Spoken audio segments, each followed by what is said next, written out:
So, yun po guys, yan magandang araw po sa lahat. So, another topic po yung pag-uusapan po natin sa video po na ito. Mula pa rin po ito sa naging live ni Krishna last August 2 po, Sunday morning. Kung saan nga po is nabanggit nga po niya doon yung about sa pag-charity. Siguro maraming mga nagtatanong kung kailan ulit siya mag-charity or tutulong po sa ibang tao. Kaya nasagot po niya or nasabi po niya na for the meantime daw po sa kasalukuyan is kumbaga uunahin daw po niya na ayusin or tulungan po ang kanyang sarili, ang kanyang pamilya, bago nga po ang ibang tao. Kasi dati, masaya naman daw po siya sa ginagawa po niya dati at masaya sa puso po niya na nakakatulong po siya. Kaso marami din pong mga nagko-comment siguro dati na bakit inuuna ni Chris ang ibang tao kaysa sa kanyang pamilya, kanyang sarili.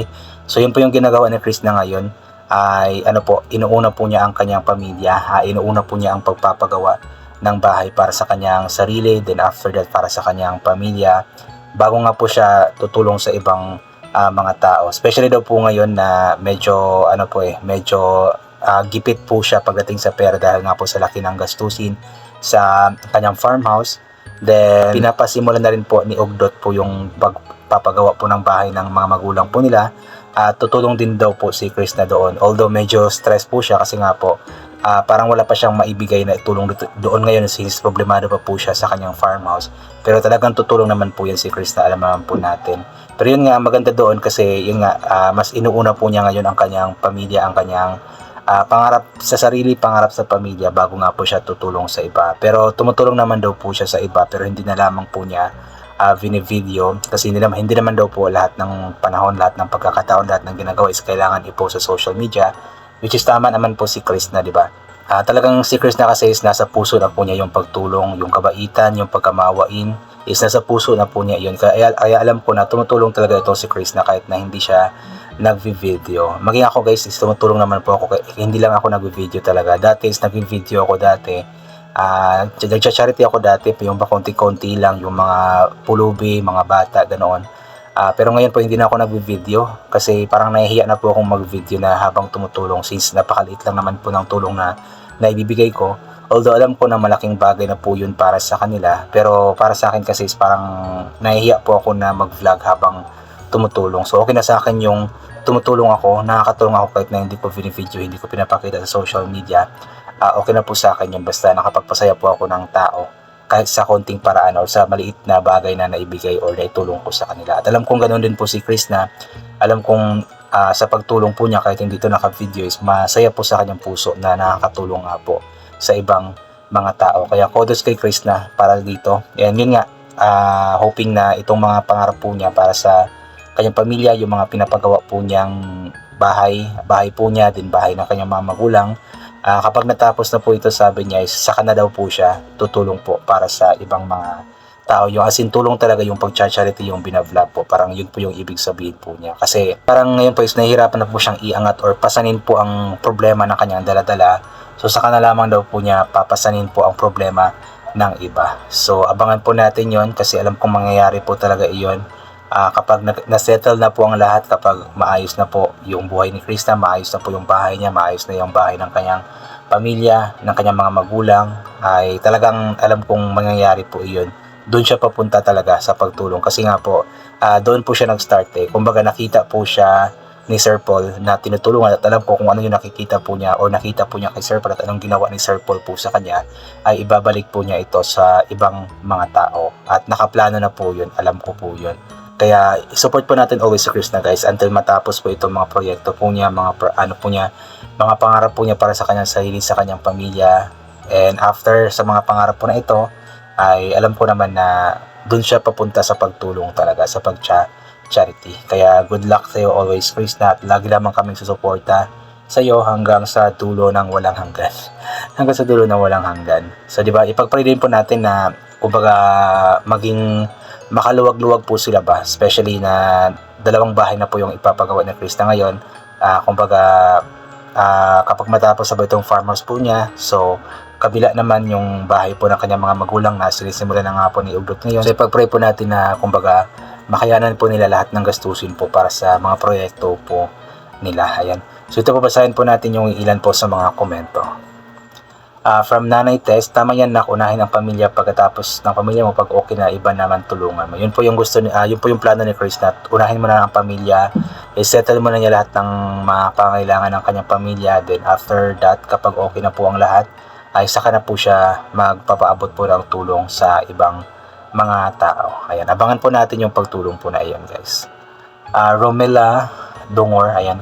Hello, Day Krishna, God bless you always. Tama ka naman, Day Krishna, na iahon muna pamilya mo pag makaluwag na sa katulong sa mga nangangailangan. Yes po, totoo po yun. Pero yun nga, sabi ni Krishna na sa kasalukuyan is tumutulong naman po siya ng walang camera. Kumbaga pa konti-konti lamang po na tulong. Pero yung tulong talaga sa charity na pag-vlog sa mga tinutulungan, saka na lang daw po niya gagawin po iyon. Since kailangan din kasi yun ng kumbaga effort, kailangan ng of course pera, kasi paano kakatutulong kung wala kang pera, di ba? So sa ngayon, unahin na muna niya lahat ng mga gusto niyang unahin, like yung family niya at mga pangarap po niya sa kanyang buhay. Jenaline Lubay, tama ka day gwapa, unahan usa imo pamilya, usa ka motabang sa uban, amping permi gwapa, God bless ya. Agree po, mostly po sa mga viewers, is agree na unahin muna na Chris na ang kanyang pamilya, ang kanyang sarili po, bago ang pagtulong nga po sa ibang mga tao. Susan Casturo, tama naman, unahin mo muna yung bahay mo at pamilya mo bago yung ibang tao ba? Same lang po ang comment po ng mga nabasa ko, guys. Unahin muna ang pamilya talaga. Tama na, unahin ang pamilya bago ang ibang mga tao. Kasi dito nabash siya dati, di ba, dito? Kasi dahil nga po sa pagtulong po niya, then may mga nag-comments na bakit pa inuuna mo yung itong ibang tao, tapos pamilya mo andun na walang makain, sira yung bahay. So, yun, habang tumutulong naman si Chris na dati, tinutulungan naman niya siyempre ang kanyang pamilya. Pero ngayon, mas focus lamang siya sa pagtulong sa kanyang pamilya, especially yung pagpapagawa nga po ng bahay. Zuraida Red, huwag mo napansinin ang mga basher mo, sumisikat ka na kasi kaya ganyan, ingat yan. Yang mga yan, basta ikaw magpakatotoo ka lang sa sarili mo, mahal ka namin, tuloy-tuloy ka lang. Andito lang kami, mahal ka namin, suporta sa iyong hanggang dulo. Ayan, totoo po yun, sumisikat na kasi si Chris na kaya marami na pong basher. Sabi nga po nila na kapag marami ka ng basher, ibig sabihin is kilala ka na, sumisikat ka na, kasi nga po marami na pong nagagalit na iinggit sa iyo. So talagang sikat na po si Chris na kasi nga po napakarami na po niyang basher sa kanyang pag-vlog. Alibo Saradap Mamay, and hi Chris na, tuloy-tuloy mo lang ang pag-vlog mo, tiyaga pa at fight lang sa hamon ng buhay.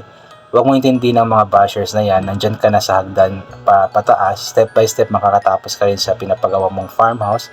Pray and pray to God always, mapapawaw na lang kami pag natapos na ang bahay mo. Opo, mapapawaw na lamang talaga tayo kapag tapos na ito. Kasi ngayon pa nga lang na hindi pa tapos at nakikita po natin yung update nito, is talagang napapawaw na po tayo. So how much more pa kaya kapag totally tapos na po talaga ito. Talagang luluwa na po ang mga mata ng mga bashers dahil nga po sa sobrang ganda ng bahay po niya. Marlene Ganancial, ayan. Have a blessed Monday, Krista Mahusay. Keep on vlogging para maabot ang pangarap. Don't mind the bashers. Do what is good and be humble always. God bless from Iloilo City. Yan, tama po. Keep on vlogging para maabot ang pangarap at don't mind the bashers. Kasi yung mga bashers na yan para silang mga mga lamas or mga sahog po sa buhay ni Krishna. So parang pagkain ba, kung walang mga sahog, hindi masarap. So yung nagbibigay ng sarap sa buhay ni Krishna is yung mga bashers siguro. Pero siyempre joke lang po yun, guys. Sana mawala na po yung mga bashers po na yan para tumahimik na po ang buhay ni Krishna. Mera Lasyarda, yan. Hello day Chris, lagi kami nakasuporta sa malapit ng farmhouse mo. Ganda, napagpalain ka nawa ng Panginoon. Ingat ka lagi, watching from Bulacan. Opo, malapit na po talaga matapos ang kanyang farmhouse. At ipag-pray po natin na matapos po ito bago ang kanyang birthday.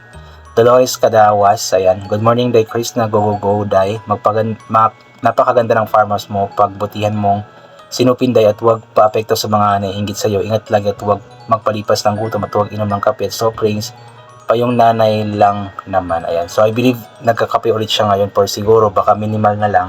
So okay lang yung kape siguro isang beses sa isang araw, para minimal lang ba, yung parang control lang po yung pag-inom ng kape. At dito la dati yung parang halos kada yata nagkakape siya, maraming beses sa isang araw. So siguro iwasan na po niya yon. So ngayon is minimal na lang, i-control niya ang pagkakape po niya siguro. Ayan. So yun, I think hanggang dito na lamang po muna itong gagawin ko na reaction video. So God bless po and bye for na po.